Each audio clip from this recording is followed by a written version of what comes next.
added ratings for instrument, multi-engine, and flight instructor for airplanes and instruments. On June 9th, 1967, she and a crew of 3 took off from Oakland, California in a twin-engine Lockheed 10 Electra, a sister ship to that flown by Amelia Earhart on her fateful world flight in 1937. Exactly 30 years later, Pellegreno found Earhart's flight plan destination, tiny Howland Island, dropped a wreath, and returned to Oakland on July 7th, completing the 28,000-mile commemorative flight.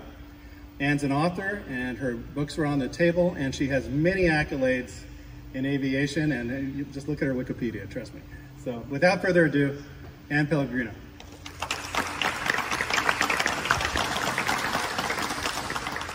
Thank you, Con, and welcome to all of you for coming out today.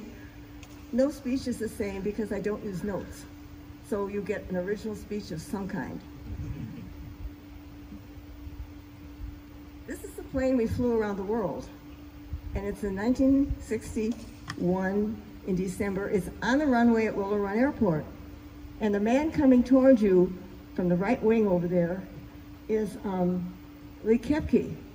And without him, this flight would never have occurred. He knew what this plane was, and he knew that Earhart had had a similar plane. And so in 1962, he asked me, he said, well, you know, I'm doing a plane. It's, I said, what kind? Oh, it's like Earhart flew. Well, I didn't know anything. I had gotten my private license like in 1961. And he said, why don't you think about flying it around the world on the 30th anniversary? I said, surely. I had 100 hours, and the farthest I'd flown was from Ann Arbor, Michigan to Rockford, Illinois. I said, sure. And Don said he'll never get it done, but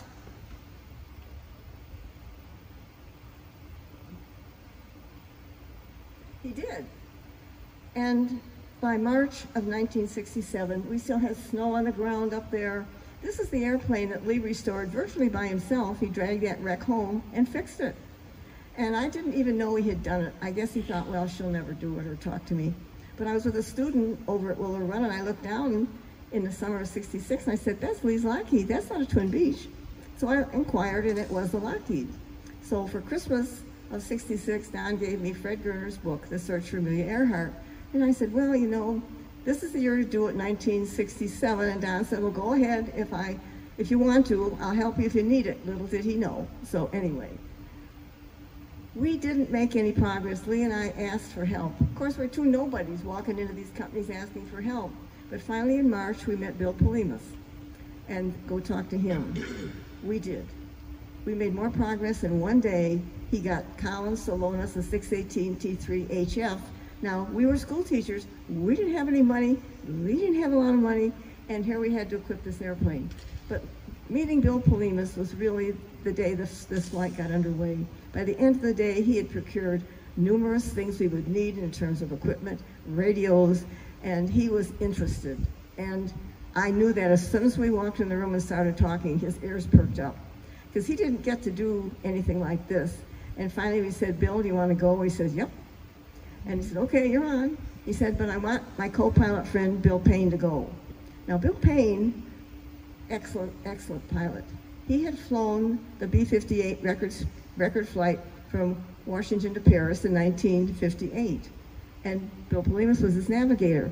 I had the best of the best as my crew, I really did. And so we wrote the Secretary of the Air Force, dear Mr. Brown, and we borrowed him for a month for the flight, and that was our crew, how we got them. Without meeting Bill Polimas, I wouldn't be here today. We had to equip a land plane, 1,000-mile range, to fly over the Pacific, which is a long, long way. So we took the plane out to Wichita, and Dave Blanton and his crew, in 3 weeks, he designed these tanks, built them, and installed them, along with an oil transfer system, because these Pratts are made to burn a little bit of oil. Then we started installing the gifts from King Radio to make our Silver Crown Kings 720s, and that was installing it. I call it spaghetti because they had wires all over the place. And beneath each wheel, there's like a window crank. You crank that 58 times to put 1 quart of oil in that engine. And they think you just sit around and watch the sights go by when you're flying around the world. There's always something to do. This is Bill Payne. Bill Polimas is in the black sweater on the left, and that's Lee's son, Jeff. And behind him is Lee. This is a dump test because we were going to be like about 2.5 tons overweight, but no problem with this plane. And this was the day we did the dump test, and we found that we had to have about 10 minutes to get it down to where one engine could support it if we had an engine failure, which we didn't. Finally, we were ready, June 7th, to leave Detroit. And everybody was there to greet us and take a good look at them. A lot of them were there when we got back. We found the media were very good friends all around the world. And that's my Plymouth Valiant in the background. I had to get a loan on that for $4,000 to pay Lloyd's of London our insurance, and that was the last thing we handed over because we couldn't get it back. And I thought they insured kind of crazy people, and I said, well, maybe we are, but we didn't think so. We planned very, very carefully for this flight. We flew then to California. We met Fred Gerner, who'd written that book. We had a nice chat. And then we took off there and flew down over to Miami, down to Puerto Rico, Venezuela, and then Belém, and then Natal on the east coast there. That's where we coasted off to fly to Africa. We had to find a drift meter. Fred Newton had one, a handheld one, very unstable. This is a gyro-stabilized drift meter. My husband and I just spent the whole afternoon in a warehouse in Benton Harbor looking for one that was short enough. Believe me, we were dust covered when we got home, but we had our prize with us, and this was installed. And then we took off from Natal to fly the Atlantic, our first really big oceanic hop. And that airplane just over and over the grass field. My crew had walked it, and we took off and flew through the night, through the intertropical front. That plane was going up and it was going down, but that plane did not leak a drop. Amazing. And the next morning, we finally flew out of the clouds, and there was Africa. And so my navigator took a sighting, and we were 90 miles south of Dakar. We turned directly north and flew north to Dakar because we had no idea where we were flying all those storms. From there, Africa, we flew. Earhart went across Africa, but there was the Arab-Israeli war. The State Department said, no, you can't go there. And we wanted to go to the Congo, the southern route, no, uprising. So my crew flew the airplane off the coast of Dakar, talked with our HF, and talked to Kitty Hauser at AOPA, but by the time they landed, they had our clearances set all the way up to the Canary Islands, Italy, all the way over to Karachi, and then we were on the Earhart Trail again. And then it was down to Jakarta, and then off the end of there, the screen, is a little island of Timor, which we landed at before we went to Australia. It was a very tiring flight. We flew just about every day. I think we had 2 days off, and this is my co-pilot taking a well-deserved nap. We flew not the equatorial route we were expecting, but the northern route. And over those mountains, you know, in Turkey, all that whole area, there's still covered mountains there. So Lee sat in the seat behind the navigator's seat. Polinas had flown back to Ann Arbor to be with his company for a week. The amazing things that happened by '67. And Lee froze too. And I put on everything I had. I mean, it was so cold, but I put my feet up in the sunshine. We landed in Singapore, and we were met by Roy Norris, whose father had met Earhart and helped her at Seletar Air Force Base there. And of course, we said we were in Electra. They brought a huge nozzle to fill our tanks, and then they got a smaller one. But Roy told us about his father meeting her and showed me the logbook she had signed. This is the island of Timor, a grass strip, and we landed after having flown by Bali with my navigator singing in his baritone Bali high. We saw the tips of the islands. There was a cloud cover below. And so we landed and we taxied up to the gas pump. The gas man had gone home, and by now it's getting dark. And we need to get to Darwin, Australia that evening, so they gassed the plane, and we turned around and we took off after dark and had to turn right away over toward the ocean. We did not want to fly over these hills, heavily loaded. is Ley, New Guinea. We finally got to Ley. And in 1937, that airstrip is sod. It's only 3,000 feet long. And I talked to Bertie Heath. This is what it was in 67. It was 5,800 feet and paved, and we were very happy to see that. And here it is coming in. You're headed toward the Huon Gulf. There's a 30-foot drop-off there. There's no excuse you have. You have to get airborne by then, and we did. And Bill Payne asked to do his runway scraping buzz job, which he loved to do, and he did it. Believe me, I tucked my feet up. And these are girls that walked down 2 miles from a technical school up at Ley. And I was showing them the wreath that we had procured in Port Moresby for me to drop on Howland Island, as we intended to find it. I sometimes wish I knew what they were doing today, all this time later. But they were wonderful, they were interested, and the people in the background are ones who had been there when Earhart had come. And so we had a good conversation. 30 years later is enough where you met people who had met Earhart when she was on her flight. This is Bertie Heath. He's a pilot. He flew gold up to the mines and back and forth, and worked at the gold mines up there. And when he was coming back, he saw Earhart take off from the air. And she took off very slowly, of course, and near the end of the road is a road going across the runway. There's a little hump. She bounced on that hump, throwing up a cloud of dust. The next thing the people on land saw, she had disappeared below the cliff. And the next thing they saw her, she was climbing slowly, slowly away toward her destiny. And this was our route from there. Ley, New Guinea is on the left. Next was Nauru Island. We had enough fuel to get to Howland, but there was no longer any sort of a runway on Howland, and there were tons of birds. But they had 2 nice runways prepared for her at Howland. And then we overflew Howland and down to Canton Island, and from there we took a day off there. We even went fishing. It was wonderful. Caught tuna we shared with the mess. And then we flew up to Honolulu, and then our longest flight. As we flew, though, we think back about other things that happened on the flight, other people. And this is the one at Nauru. That was a dirt strip, too. And that was very exciting. I think the whole island was there. It was administered by Australia. And the school children had made us all crowns of frangipani. And my crew were very, very good sports. We all wore them. And we did have an EAA logo on the side. Other than that, it was just a plain silver airplane, which we wanted. We didn't commercialize our flight in any way. It was just a memorial flight to Amelia and Fred. Now, we took off there after dark and headed toward Howland. Now, in the morning, here's Bill using the sextant that we had borrowed 2 of them from some military establishment. And we borrowed a lot of things. We did return them. And those are the harnesses we wore, to which we could attach our parachutes, which are complements of the Air Force. We never had to use them, though, thank goodness. And he's sighting, and then he would plot. And friends of ours built the radio rack for everything we had. Was done by friends, EAA, Antique.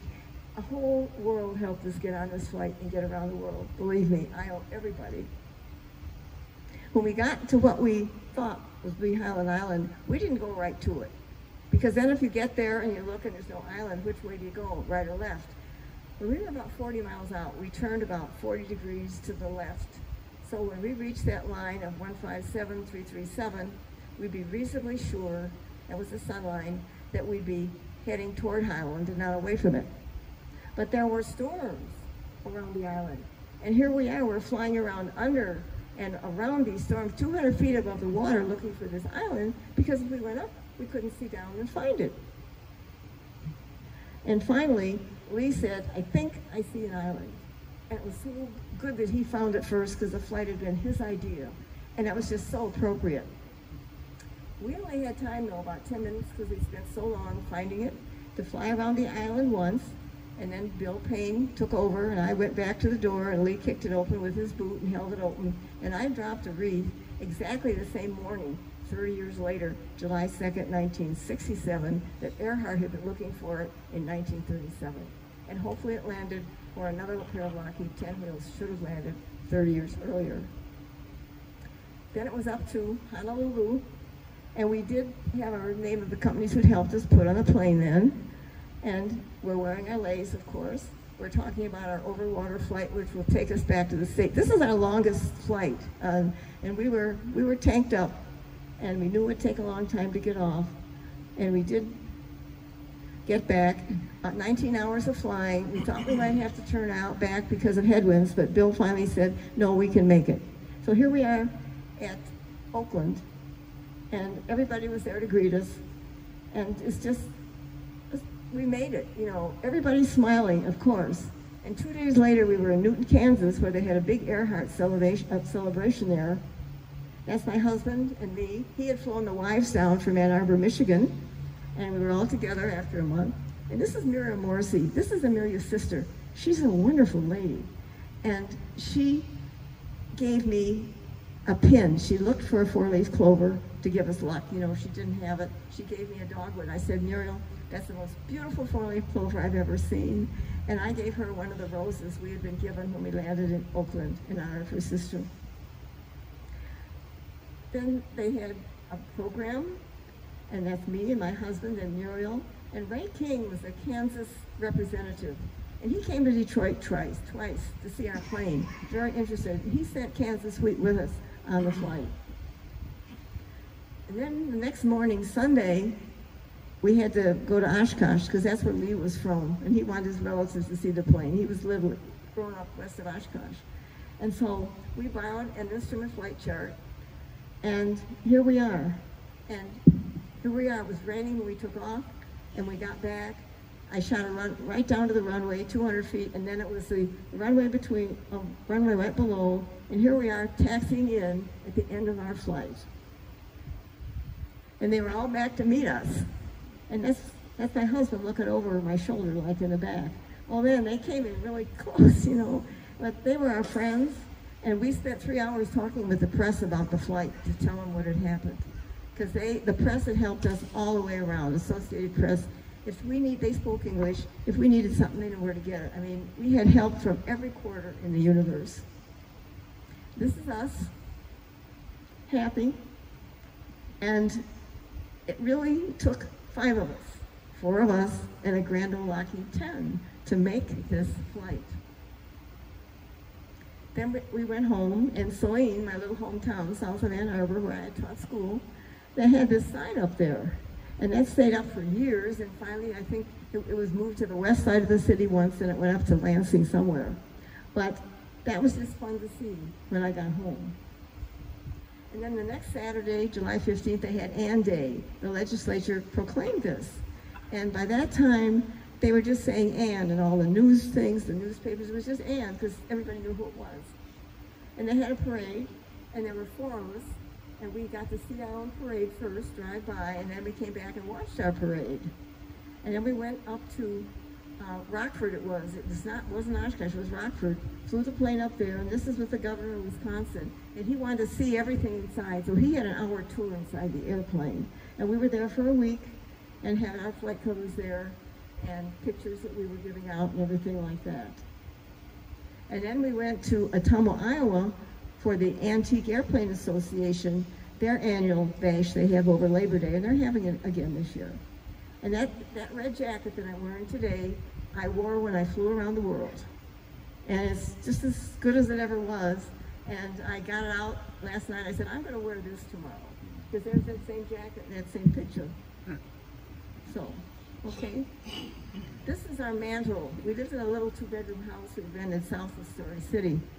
And my mantle, I got very, very many awards, plaques, things. And that little tiger there in the middle, the kids at my high school, where I went to high school in Harvey, Illinois, they had a wearing shorts day and collected $1,100.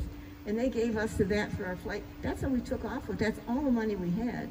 And fortunately, Jimmy Doolittle and Shell Oil had given us a carnet, an international credit card, so we could charge our gas as we flew around the world. And I never met him, but this will be in my next book I'm doing about the 50th anniversary of World Flight. I met Jimmy Doolittle quite by chance, just like I met Richard to come help today, when I went to get an award in New York for my book, World Flight. and the mantle, and then I was always given a key to the city, but I had to show you, this is the biggest one I ever had.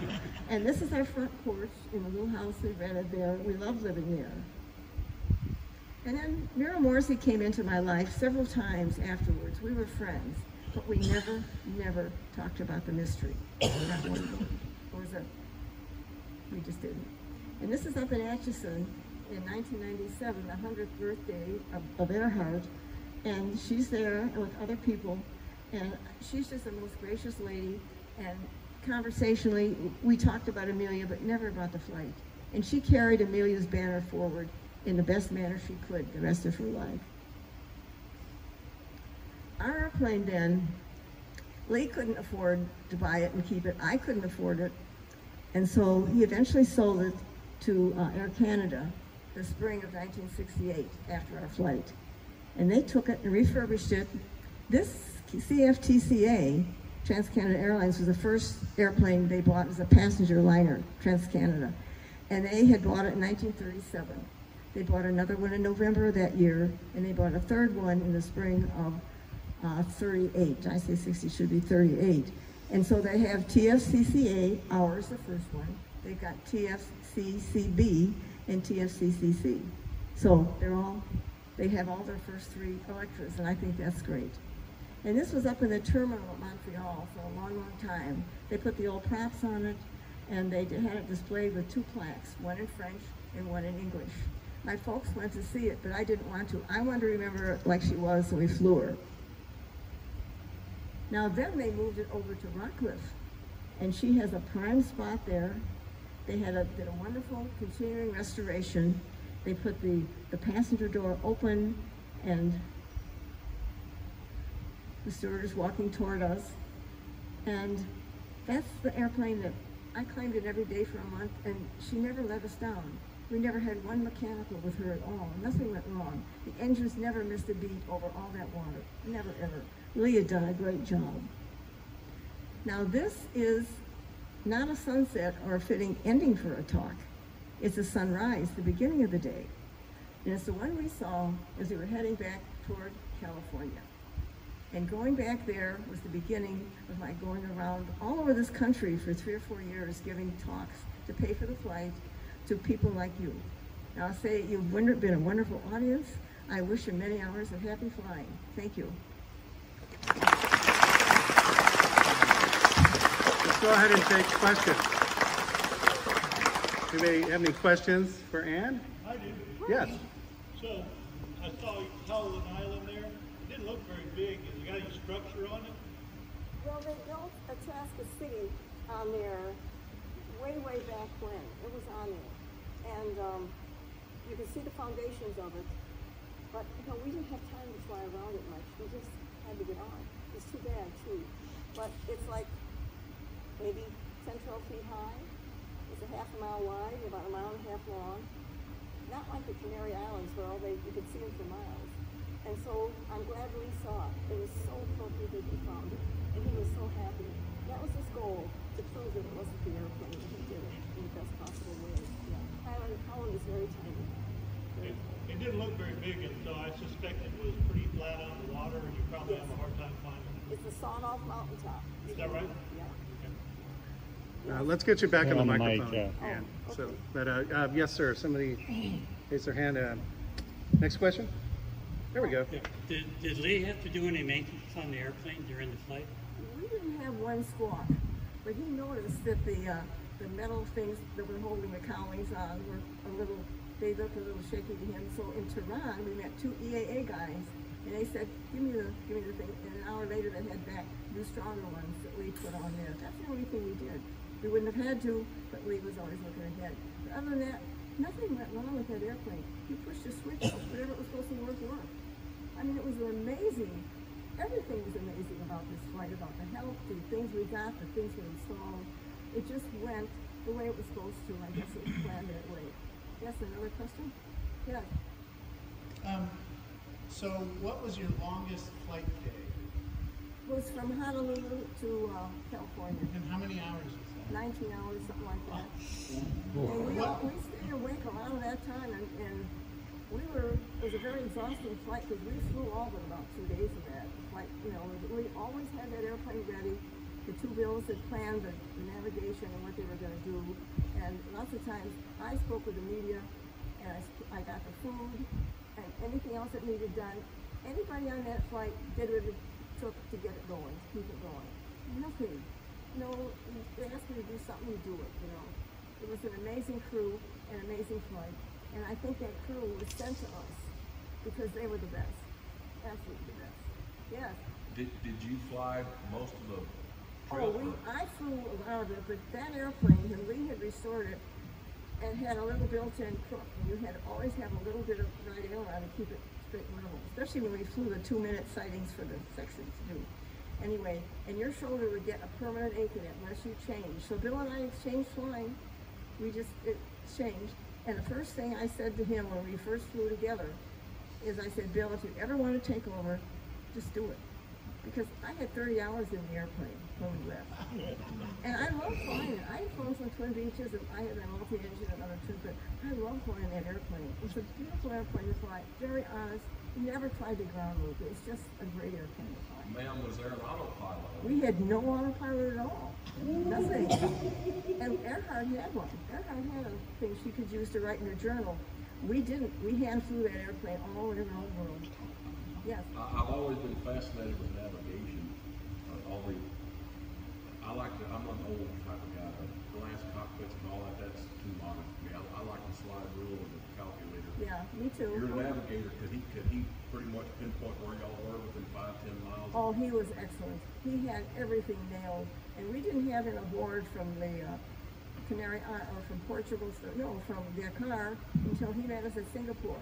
He wasn't aboard, and we did it with Bill Payne. And we stayed away from those borders up north you fly by because they send fake signals sometimes. So we stayed away from them. And then we just flew, VFR some because we didn't have, we had some Omni stations, but there weren't a lot. Mostly ADF we flew.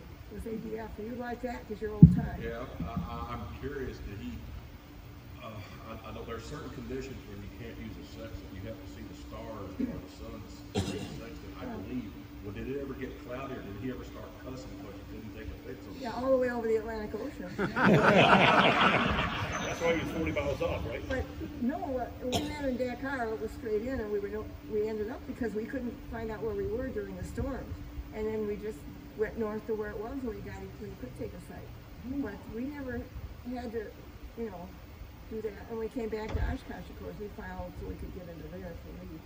What was your average cruising speed for the trip? We tried for 150, and we were on the military network because of Bill Payne. Our code name was Rapid Rocket at 150 miles an hour. And we were in contact with the Radio Shack at Towers Radio and with Andrews. So we just called Andrews, Rapid Rocket, and they gave us our new frequencies for the next day and everything, because of Bill Payne. And I could be talking to my husband in 10 minutes through that system. He'd call my husband, and when we were approaching Highland, I talked to the 99s. They asked me to do it using the 618 T3, and I mean, they all heard me. They were in Washington D.C., and it was just clear as a bell. And I talked to my folks before we got to Highland, and when they answered, it was just as if they were sitting on the wing. That 618 T3 HF was a wonderful thing for me. It was so clear, and you could understand people, thousands of miles away. Even though you like old things, I like that new thing. HF. Yes. All along the way when you landed, what was the least amount of fuel you had on the airplane when you landed? Oh, we didn't give we had a good thing. I think we had another maybe 3 hours when we got back to California. We could have flown on further. Well, I mean, on every hop you landed, we always had fuel in the tanks. We always had fuel left. There were never any marginal flights on the tour itself. We always had the gas we needed and what we thought we'd use, and we came very, very close to what we needed and what was left in the tanks and what we refueled with. Did you always top off at every stop? Oh no, we didn't top off at every stop. We didn't need to. Why make the old girl work harder than she had to? She was doing so well. Yes. When did you realize you had a passion for flying? How early was that compared to your That's in a new book I'm doing called We'll Fight the Earhart Trail. the 50th anniversary edition, because I lived in a suburb south of Chicago, and when we had friends come into Midway, my folks would take my sister and me out to Midway Airport. And then after we had said the appropriate goodbyes, we got our thin dimes to put in the turnstile to get on the observation deck. And we'd go out there, and I'd watch the engines start and Belcher black smoke. This is like DC-3s. This is like in the 40s, 50s, you know. And then it would start, and we would taxi away for an interminable time, and they'd wait at the end of the runway, and then they'd take off. And I followed that silver speck as long as I could. And so someday, I want to be the one departed. You know, I never thought I'd fly a silver plane around the world myself, ever, ever. And I built a yellow model Piper Cub when I was in grade school. Yeah, painted it yellow. We ended up having a Cub too that we did in Iowa when we moved there. Yeah, it was just an experience that opened so many doors. We met so many people, and I talked a lot, you know, to the women and the girls, you know, because I tell them the airplane doesn't know if you're a girl or a boy. It's going to do the same for you as it would for a guy. So, and I had flight instructors, and I taught women. And I think they do just as well, if not better, sometimes than the men. Excuse me, guys. So now we have women astronauts, and I waited for that. And I think women are finally coming into their own. And as it happens, something you might think about, that because we didn't let women do all the things they wanted to, we've lost so much that we would have had done had we just let them do what they wanted instead of moving them back. Like my friend, Wally Funk, she was with the 13 women that tested to be an astronaut. And what they do is they say, no, we're not taking any women. But she finally got up. Now, you know, this last year she got up with Jeff Bezos, I think. And she got to fly into space for a couple of minutes, and she was just thrilled. Just thrilled. Finally, she got into space. So we have to give women every chance to excel in anything they can and help them in any way we can. So I'm talking to the women, too, here. And you can do what you want to. You really can. Just do it. You can't sit around. I didn't sit around too much in my life. I was always doing something. And I'm glad, because I got things done. I had good life, very good life. And airplanes were a real part of it with Don and me. We were building and restoring them. We built a Smith mini plane in 1964, and we flew it. We both flew it the same day. He flew it, and they came back because he wanted to change the rigging a little bit. He came back, and then I was at Ann Arbor Airport waiting for him from this little airport we flew at near our little run. And so then I flew it, and the throttle stuck. So, okay, this setting, I can make it back to the airport, so I did. And I bounced over the fence, went over the fence, bounced a little, but I got it back. And then we flew it a lot. We sold it, we flew it for years. And we restored about 15 airplanes. And about 25 years ago, Don said, what would our life have been without aviation? And we both said boring at the same time. Yeah. Any other questions? Is the navigator on this flight still alive? I've lost all my crew, and the wife of Bill Payne, my co-pilot, and the wife of Lee Kepke, they're still living, and we still correspond and talk. We didn't see each other a lot after the flight. We had a reunion on the 20th anniversary of our flight in Ann Arbor, and Lee had sponsored that. He took the money he got from selling the Lockheed, $25,000, and started his Detroit Institute of Aeronautics, which was his goal. And he did that for years. And his two sons both got their A&Ps there, and it was sold to another owner.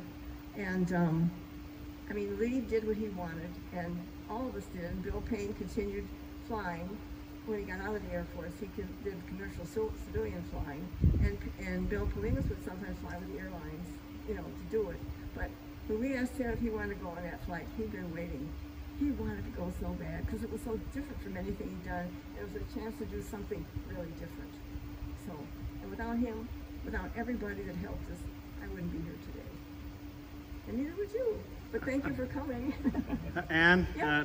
can you explain what these are? Because I know you brought these. Oh, these are flight covers, and I want each of you to get one somehow, or if you have a stamp collector friend. These were all flown around the world on our plane, and we never weighed the plane when they were aboard, let me tell you. We had a bunch of them. And you get one of those, and there's a little thing inside that tells about it. But just take one, and that's been around the world with us. Stands for the Karachi. So, Yeah, I'll put them up here with some of your books that you're donating to our squadron. Yeah, and I'm giving the people here a copy of all the books I've written. And one I have about a wasp who was from Iowa, and she's in my third volume of my Iowa Takes to the Air. So I met hundreds of people from this, and I really enjoyed it all. I lectured all over walk in a place, give a talk, and you walk in and out with your friends, you'll leave, you have friends. So just the way it is. And I enjoy giving the talk because I get to go on the flight again. I like that. Well, stay put for just a second. We have something for you. You have something for me? Yes. Edible? It's lunch time. In time. Yes. You may have already said this, but I got a bad habit of not listening. Is this airplane still intact and alive? Well, our airplane is now at the museum, the new one, where it had the stewardess walking from the door. Yeah. That's our plane up there now. They moved it over there. And so it's there. I'm glad it's there. It belongs there because the story of his flight in this country is just a blip on its history. That was their first passenger airliner for Trans-Canada Airlines. And they've got the next two also. They've got them. They're looking after her. I'm happy she's there. Don't you think those airplanes talk at night when the door clicks shut? And doesn't my airplane have a good tale to tell? She does.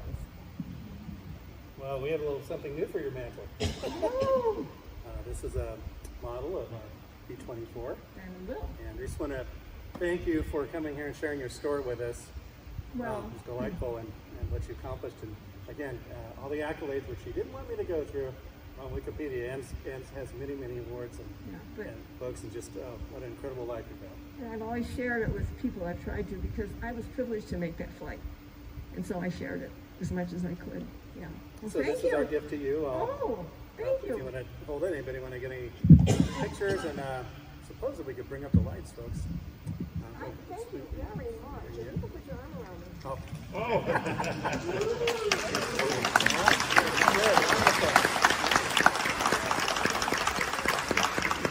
I really will.